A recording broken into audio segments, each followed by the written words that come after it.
Video 2, and I want to start by saying today, don't you be fooled by how much courage, bravery, determination, and effort and time it takes to making any little video. Anybody that's done this is like, hats off to you. It is not as straightforward and easy as people make it look. And secondly, you do feel really, really vulnerable because you're out there to be judged on the way you look, the way you go to yoga a lot.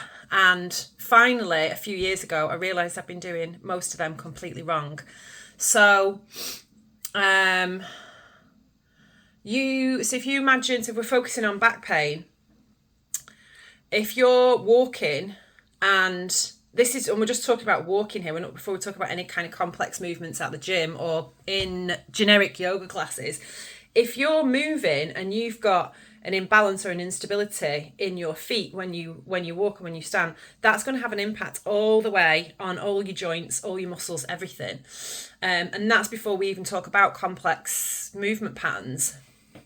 And one of my bugbearers that's become, I find it hard to go to a lot of yoga classes these days because I went to one this week actually, and my back started hurting for the first time in 2 years afterwards.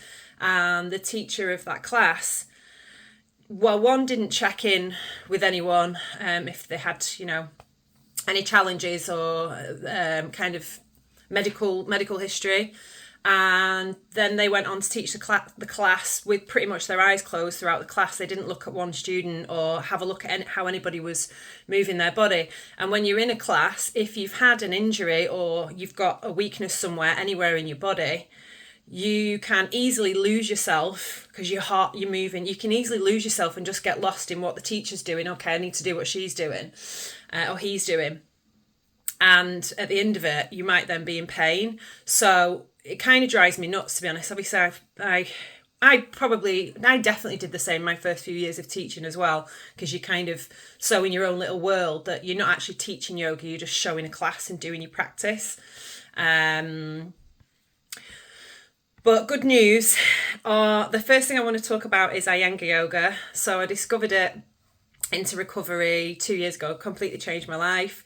Amazing teacher, Miguel on the island. I believe he got me pain free. He'll just say, played around with some props and stuff like that. Very, very humble. So Iyengar yoga and Iyengar teachers are trained for a really, really long time. Anna saw is a similar one. And they really focus on details, precision and alignment from the feet up. So maybe when you're young, you can just kind of fling yourself around and vinyasa this and all this kind of stuff. If you have an injury or as you're starting to age, well, one, why would you be doing that anyway? And two, if you've had issues, challenges, physically, it could be anything from shoulders, necks, knees, whatever. Mine was obviously back. It should be precise. It should be detailed. So for me, after many years of trying like physio, osteo, Pilates, all kinds of training, the one for me was Iyengar yoga because it taught me to really align from the feet up. And really just how those micro movements of when you're moving into positions, if you're doing them wrong, they might be flaring up an issue.